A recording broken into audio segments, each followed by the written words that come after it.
Hi பா, எல்லாம் எப்படி இருக்கீங்க? இன்றைக்கி நம்ம செரின் வீட்டு சாப்பாடில் ஒரு சூப்பரான ஒரு பிரேக்ஃபாஸ்ட் அப்புறம் ஸ்நாக்ஸ் ரெசிபியாக கூட நம்ம சாப்பிட்லாம். அந்த மாதிரியான ஒரு ரெசிபி தான். என்னென்னு பார்த்தீங்கன்னா புட்டு. பச்சரிசி மாவில் புட்டு பண்ண போகிறோம். இதுக்கு முன்னாடி பார்த்தீங்கன்னா ராகி மாவில் புட்டு போட்டிருக்கோம், அரிசி மாவில் கொலா புட்டெல்லாம் செஞ்சுருப்போம். இன்றைக்கி நம்ம இட்லி பாத்திரத்தில் புட்டு பண்ண போகிறோம். அதுதான் இன்றைக்கி நம்ம கிச்சனில். இப்போ அதுக்கு நான் 1/4 கிலோ பச்சரிசி மாவு எடுத்திருக்கேன். இது கடையில் வாங்கின மாவு தான், வறுக்கலாம் இல்லை, வறுக்காத பச்சரிசி மாவு. இப்போ இது முதல்ல நம்ம பிசைஞ்சு எடுத்துக்கலாம். முதல்ல உப்பு சேர்த்துருவோம். உப்பு சேர்த்துட்டு இதை கலந்துருவோம். உப்பு சேர்த்ததுக்கப்புறமா அந்த வரமாவில் இந்த மாதிரி கலந்து விட்டுட்டு அதுக்கப்புறமா நீங்கள் தண்ணி ஊற்றி பிசைஞ்சுக்கோங்க. கொஞ்சம் கொஞ்சமாக தண்ணி ஊற்றி பிசைஞ்சுக்கலாம். இந்த மாதிரி தண்ணியை தெளித்து விட்டு பிசையணும். நான் முன்னாடியே உங்களுக்கு சொல்லியிருக்கேன், மாவு பிசைகிறது நம்ம சப்பாத்தி மாவுக்கு மாதிரி நல்லா இப்படி அழுத்தி பிசையக்கூடாது. நம்ம விரலால் மட்டுமே இந்த மாதிரி கலந்து விடணும். ஒன்று சேர்த்து நம்ம பிசையக்கூடாது. இப்படி பிசைஞ்சிங்கன்னா மாவு உருண்டை பிடிச்சிக்கும். அதனால தான். அவ்வளோ சூப்பராக மாவு பிசைஞ்சாச்சு. அப்படியே பார்க்குறக்கே பஞ்சு போல் இருக்குது. அப்படியே நல்ல ஈரப்பதம் மாவில் நல்ல ஈரப்பதம் இருக்கணும். அதே போல் இந்தளவுக்கு உதிரியாக இருக்கணும். அந்த மாதிரி பிசைஞ்சுக்கோங்க. உங்களுக்கு ரொம்ப உருண்டையாக இருக்குன்னா நீங்கள் பெரிய ஜல்லடை வச்சுட்டிங்கன்னா அதில் வச்சு நீங்கள் ஜலிச்சுக்கலாம். இப்படி பிடிச்சி பார்த்தீங்கன்னா உருண்டை பிடிக்கணும். அந்த மாதிரி இருக்கணும். அதை உதிர்த்து விட்டுறலாம். புட்டுக்கு மாவு ரெடியாக இருக்குது. நானும் தேங்காய் துருவலும் பார்த்திங்கன்னா முன்னாடியே துருவி எடுத்து வச்சுட்டேன். வாழைப்பழம் எதுக்கு எடுத்து வச்சுருக்கேன்னா, நம்ம புட்டு செஞ்சுட்டு வாழைப்பழத்தை அதில் பிசைஞ்சு சாப்பிட்டா அவ்வளோ ருசியாக இருக்கும். அதுக்காக தான் நான் இப்போ புட்டு வேக வச்சுக்கிறேன். இட்லி பாத்திரத்துலேயும் கொஞ்சம் வேக வச்சு காட்டுறேன். அப்புறம் ஸ்டீமரில் டம்ளர் வச்சு கூட உங்களுக்கு வேக வச்சு காட்டுறேன். இப்போ முதல்ல நம்ம இட்லி பாத்திரத்தில் வேக வச்சுக்கலாம். இப்போ ஸ்டவ் ஆன் பண்ணிவிட்டு இட்லி பாத்திரம் வச்சுட்டு தண்ணி ஊற்றிக்கலாம். ஒரு செம்பு அளவுக்கு, இந்த செம்பில் ஒரு செம்பு அளவுக்கு தண்ணி ஊற்றிக்கலாம். இப்போ தண்ணி கொதிச்சிட்ருக்கட்டும். நம்ம இட்லி தட்டில் மாவெல்லாம் போட்டு எடுத்து வச்சுக்கலாம். இந்த மாதிரி ஒரு இட்லி துணி போட்டுக்கோங்க. நம்ம எப்போ இட்லி செய்வோம் இல்லையா, அதே போல் தான். இட்லி துணியை நனைச்சிக்கோங்க. நனைச்சிட்டு சேர்த்துக்கோங்க.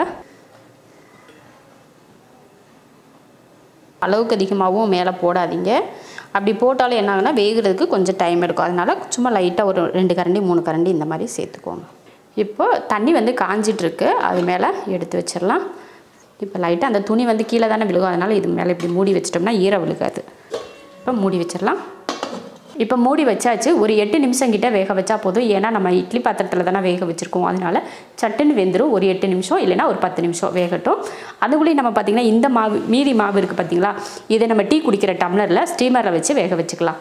இது ஸ்டீமர் அடியில் இந்த மாதிரி ஒரு பாத்திரம் கொடுத்துருப்பாங்க. மேலே இந்த மாதிரி ஓட்டையாக இருக்கிற மாதிரி ஒரு பாத்திரம் கொடுத்துருப்பாங்க. இதில் அடியில் இருக்கிற பாத்திரத்தில் தண்ணி ஊற்றிக்கலாம். அந்த பாத்திரத்தில் எப்படி தண்ணி ஊற்றினமோ அதே போல் ஒரு செம்பளவுக்கு தண்ணி ஊற்றிக்கலாம். ஊற்றிட்டு அதுக்கு மேலே இதே வச்சிடலாம். இப்போ என்ன பண்ண போகிறோன்னா, நம்ம டம்ளரில் இந்த மாதிரி நான் 4 டீ குடிக்கிற டம்ளர் எடுத்து வச்சுருக்கேன். இதில் தான் இப்போ நம்ம மாவு போட போகிறோம். 1 ஸ்பூன் அளவுக்கு தேங்காய் துருவல் சேர்த்துக்கலாம். 1 ஸ்பூன் சேர்த்துக்கோங்க போதும். அடுத்து மாவு ஒரு 2 ஸ்பூன் அளவுக்கு மாவு போட்டுக்கோங்க. ரொம்ப அழுத்தம் கொடுக்காதீங்க. ஒரு சமப்படுத்துறதுக்காக லைட்டாக இந்த மாதிரி கிளறி விட்டால் போதும். மாவு போட்டதுக்கப்புறம் மறுபடியும் தேங்காய் உங்களுக்கு ஒவ்வொரு ஸ்பூனுக்கு ஒரு தேங்காய் போடுறதுனா கூட போட்டுக்கலாம். அது உங்கள் விருப்பம்தான்.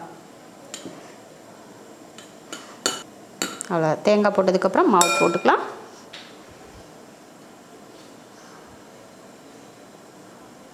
அவ்வளோதான், மாவு போட்டாச்சு. இதே போல் 4 டம்ளர்லேயும் போட்டு எடுத்துக்கலாம்.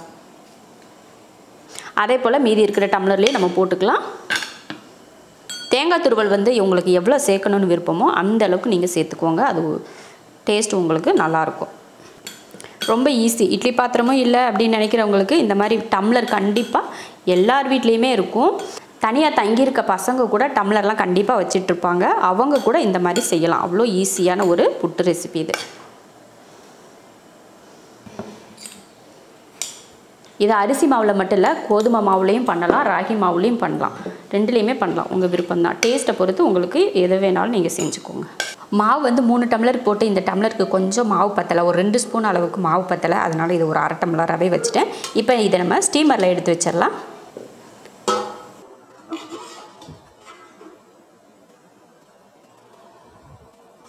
இப்போ நம்ம ஸ்டீமரில் டம்ளர் வச்சு வேக வைக்கிறதுக்கு கரெக்டாக எல்லாம் ரெடி பண்ணிட்டோம். அதையும் மூடி வச்சிடலாம். அதுங்களையும் பார்த்திங்கன்னா இதுவும் 8 நிமிஷம் கிட்ட ஆயிடுச்சு. இப்போ இந்த புட்டை எடுத்துகிட்டு இதே அடுப்புலேயே நம்ம மாற்றி வச்சிடலாம்.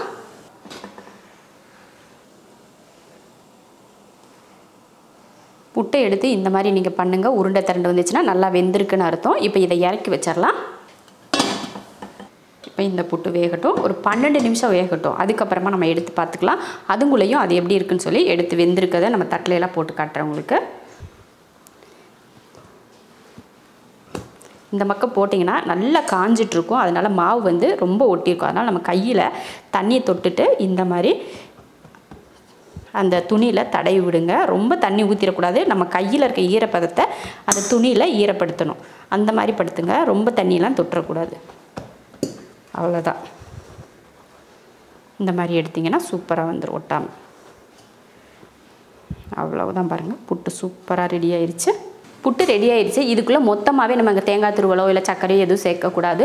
ஏன்னா எப்போ யார் எவ்வளோ சாப்பிடுவாங்க அப்படின்னு நமக்கு தெரியாது இல்லையா. அதனால் தனித்தனியாக ஒவ்வொருத்தருக்கும் ஒவ்வொரு பவுலில் போட்டு கொடுத்ததுக்கப்புறம் அவங்களுக்கு தேவையான தேங்காய், அதுக்கப்புறம் அவங்களுக்கு என்ன சக்கரை பிடிக்கும், நாட்டு சக்கரை சிலருக்கு பிடிக்கும், சிலருக்கு வந்து வெல்லம் பிடிக்கும், சிலருக்கு வந்து சக்கரை பிடிக்கும், வெள்ளை சக்கரை பிடிக்கும். இந்த மாதிரி ஒவ்வொருக்கு விருப்பப்பட்டதை அவங்கவுங்க சேர்த்துக்கட்டும். நம்ம வீட்டிலலாம் பார்த்தீங்கன்னா பாப்பாவுக்கும் எனக்கும் வெல்லம் பிடிக்கும், மாமாவுக்கு வந்து நாட்டு சக்கரை பிடிக்கும், தம்பிக்கு வந்து இது ரெண்டுமே பிடிக்காது, சக்கரை தான் பிடிக்கும். ஒவ்வொருத்தருக்கும் தனித்தனியாக ஒவ்வொரு பவுலில் போட்டுட்டு அவங்களுக்கு தேவையானதை நம்ம போட்டு கொடுத்துடலாம். ஒரு 2 கரண்டி எடுத்துட்டு நாட்டு சக்கரை சேர்த்துக்கலாம். போதும் இந்த அளவுக்கு. தேங்காய் துருவல் சேர்த்துடலாம். தேங்காய் துருவல் சொன்னேன்ல, நான் முன்னாடியே சொன்னது தான். யாருக்கு எவ்வளோ தேங்காய் துருவல் பிடிக்குமோ அவங்க அதை சேர்த்துக்கலாம். நான் வந்து இப்போ நாட்டு சக்கரை தான் சேர்த்துக்க போகிறேன்.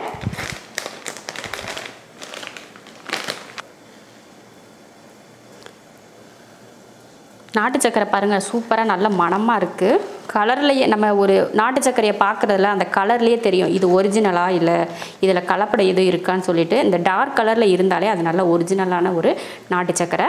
இப்போ வந்து நான் யூஸ் பண்ண நாட்டு சக்கரை பார்த்தீங்கன்னா ஆதிரா நாட்டு சக்கரை. இது நாட்டு சக்கரை அப்படின்னு எடுத்துக்கிட்டாலே எல்லா வயசுக்காரங்களுமே சாப்பிடலாம். சின்ன குழந்தையிலேருந்து வயசானவங்க வரைக்குமே சாப்பிட்லாம். நம்ம எப்பயுமே டீக்கெல்லாம் சேர்ப்போம் பார்த்தீங்களா வெள்ளை சக்கரை, அதுக்கு பதில் நாட்டு சக்கரையை சேர்த்து குடிக்கலாம். நீங்கள் ஏதாவது இனிப்பு பொருள் செய்கிறீங்க, இனிப்பாக ஒரு ஸ்நாக்ஸ் ஏதாவது பண்ணுறீங்க அப்படின்னா நாட்டு சக்கரையை சேர்த்து நீங்கள் செய்யலாம். நிறைய பேர் நம்ம சேனல்லே கேட்டிருக்கீங்க, நீங்கள் ஏன் சக்கரை யூஸ் பண்ணுறீங்க, சுகர் யூஸ் பண்ணுறீங்க, நாட்டு சக்கரை வெல்லம் இந்த மாதிரிலாம் யூஸ் பண்ணலாம்ல அப்படின்னு சொல்லி கேட்டிருக்கீங்க. சரி நம்மளும் நாட்டு சக்கரை இதெல்லாம் யூஸ் பண்ண பார்க்கலாம் அப்படின்னு சொல்லிட்டு தான் நானும் ஆர்டர் பண்ணி ஆதிரா நாட்டு சக்கரை அப்படின்னு சொல்லிட்டு அவங்கக்கிட்ட வாங்கினேன். இவங்க வந்து தென்காசி பக்கத்தில் ராயகிரி அப்படின்ற ஒரு இதெல்லாம் தயார் பண்ணுறாங்க. ஒரிஜினலான ஒரு நாட்டு சக்கரை, எந்த கெமிக்கலுமே கலக்காமல் செய்கிறாங்க. ஒரு கலரை பார்த்தாலே நமக்கு தெரியும் இது ஒரிஜினலாக இல்லை ஏதாவது கலப்படம் இருக்கா அப்படின்னு சொல்லிட்டு. இந்த மாதிரி கலர் பார்த்திங்கன்னா டார்க்காக இருக்குதுன்னா அது வந்து கண்டிப்பாக ஒரிஜினலாக தான் இருக்கும். அதே போல் தான் இவங்க நல்ல முறையில் நல்ல சுத்தமான முறையில் ரொம்ப இயற்கையான முறையில் நமக்கு தயார் பண்ணி கொடுக்குறாங்க. கர்ப்பிணி பெண்களும் சாப்பிட்லாம். ஜீரண சக்தி இல்லை அப்படின்னு நினைக்கிறவங்க இதில் ஒரு காஃபி வச்சு கூட நீங்கள் குடிச்சிங்கன்னா ஜீரணமாயிரும். அந்த மாதிரியான ஒரு நாட்டு சக்கரை இது. இவங்க இது மட்டும் இல்லை, வெல்லமும் உருட்டு வெல்லம் இருக்குது பார்த்தீங்களா, அந்த வெல்லமும் தயாரிக்கிறாங்க, நாட்டு சக்கரையும் தயாரிக்கிறாங்க, பனம் கருப்பட்டி இருக்குது பார்த்தீங்களா, கருப்பட்டியும் தயாரிக்கிறாங்க. எல்லாமே இயற்கையான முறையில் எந்த கெமிக்கலுமே இல்லாமல் தயார் பண்ணுறாங்க. உங்களுக்கு இது தேவை அப்படின்னு நினச்சிங்கன்னா நீங்களே ஆர்டர் பண்ணி வாங்கிக்கலாம். அவங்க கொரியரும் அனுப்பி வைக்கிறாங்க. அப்புறம் என்னென்ன பார்த்தீங்கன்னா கொரியர் சார்ஜ் வந்து நம்ம தான் ஏற்றுக்கணும். அவங்க கொரியர் சார்ஜில் அவங்க ஏற்றுக்கிறது கிடையாது. இப்போ நம்ம யூஸ் பண்ண நாட்டு சக்கரையோட விலை வந்து 60 ரூபா தான். மற்ற இருக்க அந்த ஃப்ளேவர்லாம் கலந்த நாட்டு சக்கரையெல்லாம் நீங்கள் வாட்ஸ்அப் நம்பர் நம்ம கீழே எல்லாம் கொடுக்குறோம் பார்த்தீங்களா, நீங்கள் ஆர்டர் பண்ணுற நம்பருக்கு கால் பண்ணி கேட்டிங்கன்னா அவங்க வந்து சொல்லுவாங்க, அதுக்கான டீட்டெயில் சொல்லுவாங்க. நீங்கள் உங்களுக்கு தேவைப்பட்டால் நீங்கள் ஆர்டர் பண்ணிக்கலாம். கருப்பட்டி பாருங்கள், பனங்கருப்பட்டி பனை ஓலையிலேயே கூட செஞ்சு அதில் தான் நமக்கு பேக் பண்ணி அனுப்புகிறாங்க. சூப்பராக இருக்குது, நல்லா சாப்பிட்டாலே அவ்வளோ டேஸ்ட்டாக இருக்கும். இப்போ நம்ம பார்த்தா நாட்டு சக்கரை, நாட்டு கருப்பட்டி இதெல்லாம் பார்த்தீங்கன்னா ஆர்டர் பண்ணணும் அப்படின்னு நினச்சிங்கன்னா கீழே டிஸ்கிரிப்ஷன் பாக்ஸில் வந்து டீட்டெயில் கொடுக்குறேன். நீங்கள் அதில் செக் பண்ணி பார்த்துட்டு அவங்களுக்கு ஃபோன் பண்ணி நீங்கள் சொல்லிவிட்டு ஆர்டர் பண்ணிக்கோங்க. சூப்பரான ஒரு புட்டு ரெடி ஆயிடுச்சு. நீங்கள் இதில் வாழைப்பழம் வந்து கட் பண்ணி போட்டுட்டு கொஞ்சம் கொஞ்சமாக எடுத்து அப்படியே சாப்பிட்டிங்கன்னா அவ்வளோ சூப்பராக இருக்கும். பார்க்குறதுக்கே எவ்வளோ அழகாக இருக்குது பார்த்தீங்களா, வெள்ளை கலரில் நாட்டு சக்கரையை போட்டு அதுக்கு மேலே ஒரு வாழைப்பழம் வச்சு பார்க்குறதுக்கே ரொம்ப அட்ராக்டிவாக இருக்குது.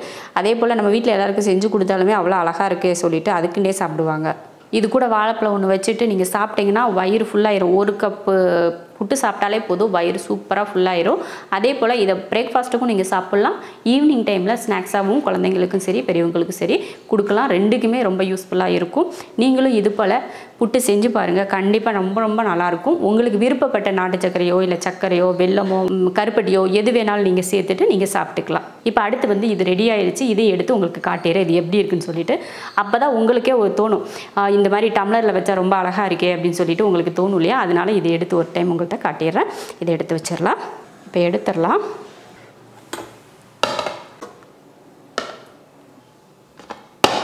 ரொம்ப சுட சுட வந்திருக்கு புட்டு. கையில் கூட தொட முடியல, அவ்வளோ சூடாக இருக்குது. எப்படி சூப்பரான ஒரு புட்டு ரெடி ஆயிடுச்சு பார்த்தீங்களா? சுட சுட ஆவி பறக்க புட்டு ரெடி ஆயிடுச்சு. உங்கள் வீட்டில் இருக்கவங்களுக்கு இந்த மாதிரி புட்டு செஞ்சு ஒரு தட்டில் வச்சு பக்கத்தில் இந்த மாதிரி வாழைப்பழத்தை பிச்சு வச்சுட்டு இந்த இடத்துல கொஞ்சம் சர்க்கரையை வச்சுட்டு நீங்கள் கொடுத்தீங்கன்னு வச்சுக்கோங்களேன், அவங்களுக்கே ஒரு கண்ட்ரோல் இல்லாமல் சாப்பிடுவாங்க. 2 விதமான புட்டு, டம்ளரில் ஒரு புட்டு பண்ணிட்டோம், இட்லி பாத்திரத்தில் போட்டு ஒரு புட்டு பண்ணிட்டோம். அதுக்கு தேவையான நாட்டு சர்க்கரை நான் எடுத்து வச்சுருக்கேன். உங்களுக்கு நீங்கள் என்ன விருப்பமோ அதே செஞ்சுக்கலாம். அப்புறம் ஒரு பழம், இது புட்டு இருந்துச்சுன்னா, இந்த வாழைப்பழம் இருந்துச்சுனாலே அப்படியே சூப்பராக இறங்கும். சூப்பரான புட்டு, ரொம்ப சூப்பராக சுவையாக சுட சுட புட்டு ரெடி ஆயிடுச்சு. நீங்களும் இதே போல் புட்டு செஞ்சு பார்த்துட்டு எப்படி இருக்குன்னு சொல்லிட்டு கமெண்ட்டில் சொல்லுங்கள். பிடிச்சிருந்தா லைக் பண்ணிவிட்டு ஷேர் பண்ணிவிட்டு நம்ம செரின் வீட்டு சாப்பாடு சேனலை சப்ஸ்கிரைப் பண்ணி பக்கத்தில் இருக்க பெல் ஐக்கானை கிளிக் பண்ணி வச்சுக்கோங்க.